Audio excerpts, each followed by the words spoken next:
Hi guys, Al DeMarco here along with Steve Budin as general manager of this site. I just want to point out to you again that we've got something unique to this business. I started it over 9 years ago, only guy to do it back then, and still the best in the business. It's the Cappers Consensus. And what that is, you can get my plays, the plays of all the handicappers at the site today at one massively reduced price. And we do it for a reason, to save you money and to make you money. This is such a great thing that you came up with for many reasons. You got two types of gamblers out there that use our service.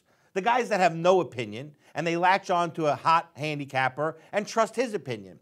And then you have the guys that have their own opinion, and it's a decent opinion. And they like to use the Cappers Consensus because they read all the top experts' opinions, see which one jives with their own opinion, and then that's the play that they make. So having this information at their fingertips is so very valuable to them, and not having to spend a ton of money to get it makes it a no-brainer. And that's exactly why I used the word consensus when I came up with this all those years ago. Cappers Consensus, that's exactly how you use it. And guys, listen, if you bought my plays and the plays of all the other handicappers at this site, Anthony Red and Jeff Benton and Craig Davis, who's been red hot, you buy all their plays separately, you're spending $600, $700, $800. You're getting it at a massive price reduction, and you get all the plays right now. Cappers Consensus, check it out.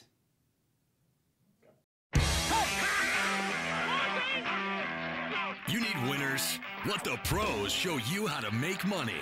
General Manager Al DeMarco, a regular contributor on Fox Sports, MSNBC, and Comcast Sports TV, brings over 25 years of handicapping experience to the table. CEO Steve Budin, the author of Bets, Drugs, and Rock and Roll, is the man responsible for creating the online betting industry. Together, they lead the world's largest online sports handicapping community, your #1 source for winners. 10 of the 14 road teams came up with straight-up wins a week ago. I guarantee you one thing, guys, you don't see that happen too often during the NFL season, and we've got some big games on tap today and some big questions to be answered. Can the Pittsburgh Steelers bounce back from their second straight devastating last-minute home loss to the Baltimore Ravens for a second straight year after the Ravens sweep the season series? Can the Chicago Bears avenge that Monday night loss at Detroit with the win and cover at home against the Lions today? Can the San Francisco 49ers red-hot run continue? Those are some of the questions we've got the answers for today on the Countdown to Kickoff show.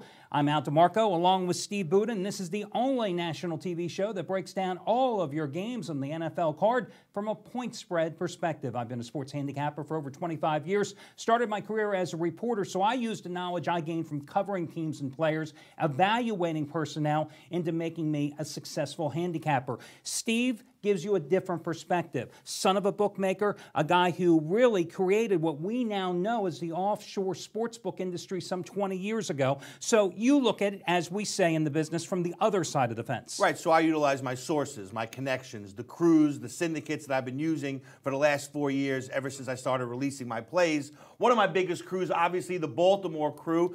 Big winner last weekend, had the Giants, a 50-dimer, something that we talk about all the time, you know, the ratings of the plays. You know, most gamblers, whether you're a professional or a layman, at the end of the year, you're going to hit about 50-50 of your plays. That's just math. Now, what's going to separate handicappers and professionals from the novices is the way that they rate their games, because that's everything. That's going to determine at the end of the year whether you win or whether you lose. This was a big 50-dimer, and we needed it. I'm glad we got it. Well, and you know, one of the biggest misconceptions I think the public has out there, because I'm always asked this question in various radio and TV interviews I do, is, well, what's your winning percentage? Winning percentage means nothing. It's how the plays are rated. You hit the higher rated percentage of the higher rated plays, you turn a profit. I know my plays, 99% of them are rated between 5 and 15 dimes, and they go in 5, 10, 15 dime segments. And I do that for a reason, because I feel that very narrow rating scale is important to let you know how much I love a game. My 15-dime best bet last Sunday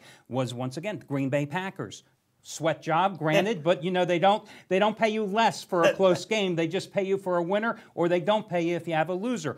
You, in the case with the Baltimore crew, you know, as you said, you had to play. Normally they have 25-dime plays. Yesterday, a rare 50-dime play, or last Sunday, a rare 50-dime play. I think their record is 31-15 the past 4 years combined, 14-5 now with those 50-dime plays. So when they step it up, Obviously, this is a game that you're supposed to step up and increase the amount of your wager. They delivered. Customers made a lot of money. And when you're winning at a 3-to-1 ratio with your double down plays, You can roll it.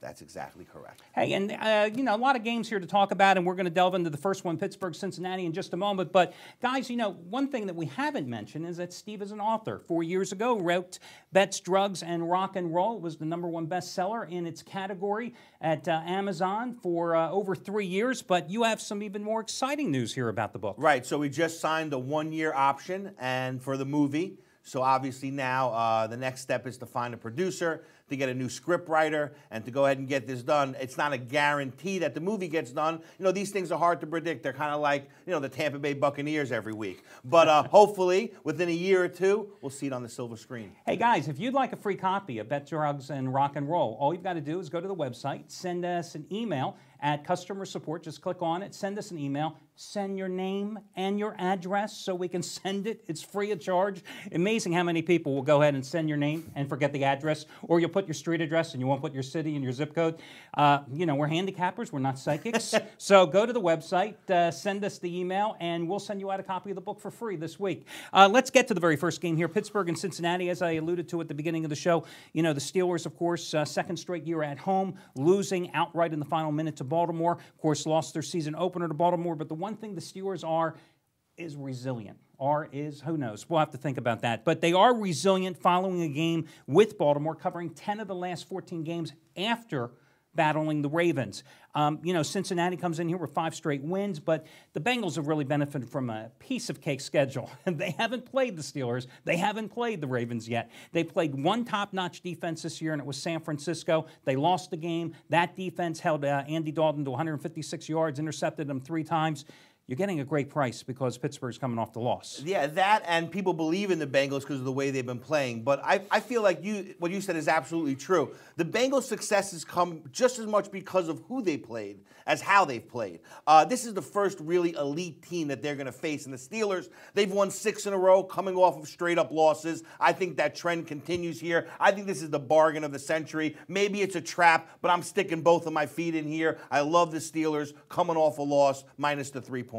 I am as well in love with the Steelers here. I would go ahead and buy down the half point at 3 or 3.5 for Pittsburgh if the line goes to 4. Keep in mind, they've won and covered 8 of their last 9 visits to Cincinnati, and the Bengals have a very good defense. But like I said about the San Diego Chargers last week, it's a paper defense. It hasn't been proven on the field. It's just that the weekly NFL stats show you that, hey, they're one of the top defensive teams. Doesn't mean a thing when you're actually playing the games. Next one is Kansas City and Denver. Chiefs, of course, last week. Typical letdown situation. Short week off the Monday night miracle overtime win against San Diego. We're not prepared. 4-game winning streak goes down to 2 because they were thoroughly outplayed by a then winless Miami team at home. Yeah, and the more everyone continues to chime in about Tebow, the more he brings it and wins. Look, at the end of the day, I like Tebow in a spot that he can win. I don't like him going up against big teams or elite teams. He doesn't have the arm to do it. But when you get him against certain teams that he can beat, he wins. And I like Denver here because of that. Yeah, it's a very difficult game. I got to be honest with you. I mean, a 3-point line, you're getting tremendous value if you take Kansas City. I'm a little concerned that the Broncos are playing for the 3rd time in 4 weeks on the road. But much like you, Tebow was 2-1 as a starter. But more importantly, Willis McGahee came back from injury last week, 163 yards. Great. 163 yards on 20 carries at Oakland. I think the over might be the play here, guys, at 41.5. So, 23 of the last 30 Broncos regular season games have gone over the total. So I think that might be the way to go and skip the side because I really just don't have my opinion on this one. Hey, guys, listen, in our next segment, we are going to be joined, as we are every single Sunday here, by Trace Adams, live from Atlanta, who will give us 3 top plays on the board and his analysis as well. Later in the show, how you can win $300 playing fantasy football against me and Steve. All that and more coming up as the countdown to kickoff continues in just a minute.